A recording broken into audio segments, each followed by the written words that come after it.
Hi friends, welcome back to our channel cook with Stuthi. അപ്പോൾ ഇന്ന് നമുക്ക് നല്ല കുറുകിയ ചാറോട് കൂടി ഒരു അടിപൊളി മീൻകറി തയ്യാറാക്കാം. അപ്പോൾ ഷീലാവ് മീൻ വെച്ചാണ് ഞാനിത് തയ്യാറാക്കുന്നത്. അപ്പോൾ എല്ലാവരും വീഡിയോ ഇഷ്ടമായിട്ടുണ്ടെങ്കിൽ ഒന്ന് ലൈക്ക് ചെയ്യുക, ഷെയർ ചെയ്യുക, കമൻറ്റ് ചെയ്യുക. അപ്പോൾ നമുക്ക് വേഗം തന്നെ റെസിപ്പിയിലേക്ക് പോകാം.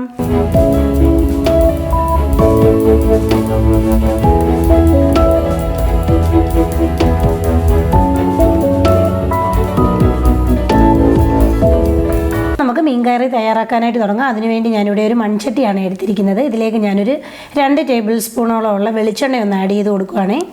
വെളിച്ചെണ്ണ ഒന്ന് ചൂടായി വരുമ്പോൾ ഞാനിതിലേക്ക് ഒരു 10-20 ചെറിയുള്ളി ഇതേപോലെ ഒന്ന് ചതച്ചെടുത്തതാണ്. അത് നമുക്കിതിലേക്ക് ചേർത്ത് കൊടുക്കാം. എന്നിട്ട് ജസ്റ്റ് ഒന്ന് ഇളക്കി ഒന്ന് വഴണ്ട് വന്നു കഴിയുമ്പോൾ നമുക്കിതിലേക്ക് ഒരു വലിയ കഷ്ണം ഇഞ്ചി ചതച്ചതും അതേപോലെ തന്നെ ഒരു കുടം വെളുത്തുള്ളി ചതച്ചതും കൂടെ ചേർത്ത് കൊടുക്കാം. എന്നിട്ട് നമുക്ക് നല്ല രീതിയിലൊന്ന് വഴറ്റിയെടുക്കാം.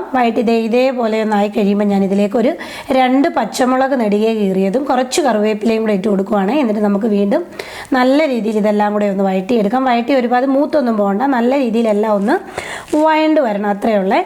അപ്പോൾ ഇതേപോലെ കണ്ട നല്ല രീതിയിലെല്ലാം ഒന്ന് വഴണ്ട് റെഡിയായി വന്നിട്ടുണ്ട്. ഇതിലേക്ക് ഞാനൊരു 1/2 ടീസ്പൂണോളമുള്ള മഞ്ഞൾപ്പൊടി ഒന്നിട്ട് കൊടുക്കുകയാണ്. മഞ്ഞൾപ്പൊടി ഇട്ട് കൊടുത്തിട്ട് നമുക്ക് നല്ല രീതിയിൽ ആ മഞ്ഞൾപ്പൊടിയുടെ പച്ചമണം ഒന്ന് മാറ്റിയെടുക്കാം. അപ്പോൾ ഇവിടെ നമ്മുടെ മഞ്ഞൾപ്പൊടിയുടെ പച്ചമണമൊക്കെ മാറിയിട്ടുണ്ട്. ഇനി ഞാൻ ഇതിലേക്കുള്ള പൊടി ഐറ്റംസാണ് ചേർത്ത് കൊടുക്കുന്നത്. അതിനുവേണ്ടി ഞാനൊരു ലോ ഫ്ലെയിമിലേക്ക് മാറ്റിയിട്ടുണ്ട്. ഞാനിതിലേക്ക് ഒരു 2 ടേബിൾ സ്പൂണോളം ഉള്ള കാശ്മീരി ചില്ലി പൗഡറാണ് ചേർത്ത് കൊടുക്കുന്നത്. എരിവിനനുസരിച്ച് നിങ്ങൾക്ക് മുളക് പൊടി കുറയ്ക്കുകയോ കൂട്ടുകയോ ചെയ്യാമേ. അതിനുശേഷം ഞാൻ ചേർത്ത് കൊടുക്കുന്നത് 1 ടേബിൾ സ്പൂണോളം ഉള്ള മല്ലിപ്പൊടി. എന്നിട്ട് നമുക്ക് ലോ ഫ്ലെയിമിലിട്ട് ഈ മല്ലിപ്പൊടിയുടെയും മുളക് പൊടിയുടെയും റോ സ്മെല്ല് ഒന്ന് മാറ്റിയെടുക്കണം. അപ്പോൾ നല്ല രീതിയിൽ നമുക്കൊന്ന് ഇവിടെ കണ്ടോ, നമ്മൾ നല്ല രീതിയിൽ ചെറിയ ഫ്ലെയിമിലിട്ട് മല്ലിപ്പൊടിയും മുളക് പൊടിയും ഒന്ന് നല്ല രീതിയിൽ മൂപ്പിച്ചെടുത്തിട്ടുണ്ട്. മൂത്ത് വന്നതിലേക്ക് ഞാനിനി ചേർത്ത് കൊടുക്കുന്നത് ഒരു 3 കുടംപുളി ഞാൻ ചൂടുവെള്ളത്തിലിട്ട് നല്ല രീതിയിലൊന്ന് കുതിർത്ത് വെച്ചിട്ടുണ്ടായിരുന്നേ. അത് നമുക്ക് ആ വെള്ളം ഉൾപ്പെടെ ഒന്ന് കുടംപുളി ചേർത്ത് കൊടുക്കാം. ചേർത്ത് കൊടുത്തതിന് ശേഷം ഇനി ഞാൻ ഈ വെള്ളം നല്ല രീതിയിൽ ഒന്ന് വറ്റിച്ചെടുക്കും. അതായത് ഒരു ലോ ഫ്ലെയിമിലിട്ട് നല്ല രീതിയിൽ ഇതൊന്ന് എണ്ണ തെളിഞ്ഞ് വരുന്നിടം വരെ ഒന്ന് നമുക്കൊന്ന് മൂപ്പിച്ചെടുക്കണം. അപ്പോഴാണ് നമ്മളുടെ മീൻകറി നല്ല കുറുകിയിരിക്കുന്നത്. ഇങ്ങനെ ചെയ്യുമ്പോഴാണ്.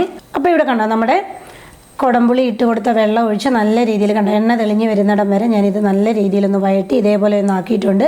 ഇനി ഞാനിതിലേക്ക് ചേർത്ത് കൊടുക്കുന്നത് നമ്മുടെ മീൻകറിക്ക് ആവശ്യമായിട്ടുള്ള ചൂടുവെള്ളമാണ്. ഞാനിപ്പോൾ ഒരു 1.5 കപ്പോളം ഉള്ള ചൂടുവെള്ളം ഒന്ന് ചേർത്ത് കൊടുക്കുക. ചേർത്ത് കൊടുത്തതിന് ശേഷം നല്ല രീതിയിലൊന്ന് മിക്സ് ചെയ്യുക. മിക്സ് ചെയ്തതിന് ശേഷം ഇതിലേക്ക് ഉപ്പൊന്നും ചേർത്ത് കൊടുത്തില്ല. ഇനി ആവശ്യത്തിനുള്ള ഉപ്പും കൂടെ ചേർത്ത് കൊടുക്കാം. ചേർത്ത് കൊടുത്ത് ഒന്നും കൂടെ ഒന്ന് മിക്സ് ചെയ്തതിന് ശേഷം അടച്ചു വെച്ച് ഇത് നല്ല രീതിയിലൊന്ന് തിളച്ച് വരുന്നിടം വരെ നമുക്കൊന്ന് വെയിറ്റ് ചെയ്യാം. ഗ്രേവി നല്ല രീതിയിലൊന്ന് നല്ലതുപോലെ ഒന്ന് തിളച്ച് വരാൻ തുടങ്ങിയിട്ടുണ്ട്. തിളച്ച് വരുന്ന സമയത്ത് നമ്മൾ കട്ട് ചെയ്ത് വെച്ചിരിക്കുന്ന മീൻ ഓരോന്നോരോന്നായിട്ട് നമുക്കിതിലേക്ക് ചേർത്ത് കൊടുക്കാം.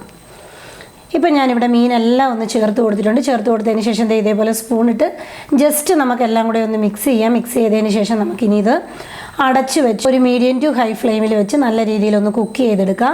അപ്പോൾ ഇവിടെ നമ്മുടെ മീനൊന്ന് കുക്ക് ചെയ്യാൻ വെച്ചിട്ട് ഒരു 10 മിനിറ്റ് ആയിട്ടുണ്ടായിരുന്നു. ഇനി നമുക്കൊന്ന് തുറന്ന് നോക്കാം. കണ്ടോ, തുറന്ന് നോക്കുമ്പോൾ നല്ല രീതിയിൽ ചാറൊക്കെ ഒന്ന് കുറുകി മീൻ ഒന്ന് വറ്റി വന്നിട്ടുണ്ട്. അതായത് അത്യാവശ്യം നല്ല തിക്ക് ഗ്രേവിയോട് കൂടിയാണ് വന്നിരിക്കുന്നത്. ഇനി ഞാൻ ഇതിലേക്ക് ചേർത്ത് കൊടുക്കുന്നത് ഒരു 1/4 ടീസ്പൂണോളം ഉലുവാപ്പൊടിയും കൂടെ ചേർത്ത് കൊടുത്ത് ഒന്നും കൂടെ ഒന്ന് മിക്സ് ചെയ്തതിന് ശേഷം നമുക്ക് ഇതേപോലെ ഒന്ന് പകുതി അടച്ചു വെച്ച് ഇനി ഒരു 10 മിനിറ്റ് കൂടെ നമുക്കിതൊന്ന് കുക്ക് ചെയ്തെടുക്കണം. അപ്പോഴത്തേക്ക് ചാറ് ഒന്നും കൂടെ ഒന്ന് കുറുകി നല്ല അടിപൊളിയായിട്ട് വരും. അപ്പോൾ നമുക്ക് അടച്ചു വെച്ച് ഒന്നും കൂടെ ഒന്ന് കുക്ക് ചെയ്തെടുക്കാം. മീൻകറി ഒന്ന് അടച്ചു വെച്ചിട്ട് ഒരു 10 മിനിറ്റ് ആയിട്ടുണ്ടായിരുന്നു. കണ്ടോ, നല്ല പോലെ ഒന്ന് കുറുകി വീണ്ടും ഒന്ന് നല്ലപോലെ ചാറൊക്കെ ഒന്ന് കുറുകി എണ്ണയൊക്കെ നല്ലതുപോലെ തെളിഞ്ഞ് വന്നിട്ടുണ്ട്. അപ്പോൾ നമുക്ക് വേണമെന്നുണ്ടെങ്കിൽ ജസ്റ്റ് ചട്ടി ഒന്ന് നല്ല രീതിയിലൊന്ന് ചുറ്റിച്ചു കൊടുക്കാം. ചുറ്റിച്ചു കൊടുത്തതിന് ശേഷം നമുക്ക് ഇതിലേക്ക് ഫ്ലെയിം ഓഫ് ചെയ്യാം. ഫ്ലെയിം ഓഫ് ചെയ്തതിന് ശേഷം മൺചട്ടി ആയതുകൊണ്ട് ഒന്നും കൂടെ നമ്മുടെ മീൻകറി ഒന്നും കൂടെ ഒന്ന് കുറുകി സെറ്റായി വരും. അപ്പോൾ ഇത് മതി.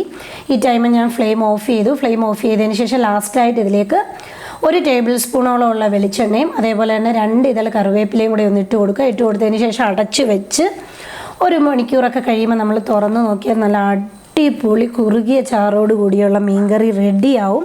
അപ്പോൾ നല്ല അടിപൊളി ടേസ്റ്റാണ് ഈ മീൻകറി. അപ്പോൾ എല്ലാവരും ട്രൈ ചെയ്ത് നോക്കുക. ട്രൈ ചെയ്ത് നോക്കിയിട്ട് ഫീഡ്ബാക്ക് തരിക. അപ്പോൾ ഇതേപോലെ ഒരു പുതിയ റെസിപ്പിയിലൂടെ കാണുന്നിടം വരെ ബൈ ബൈ, ടേക്ക് കെയർ.